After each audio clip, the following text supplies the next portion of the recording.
Hey guys, it's our day 4 today. It's August 14 and it's raining and we're in Macau.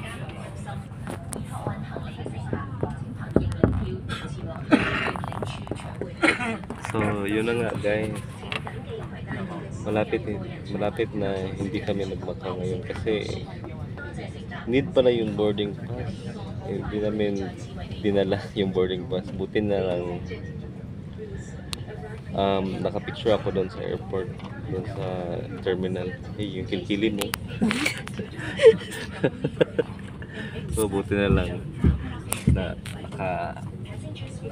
ano yun, naka-picture, no? Need pala yun boarding pass.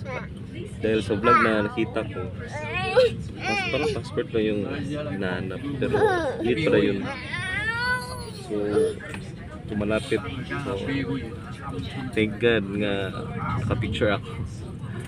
And then so it's 1 hour ang travel time ng Hong Kong to Macau. So nag-avail din kami sa ano yun, free one-way free ticket.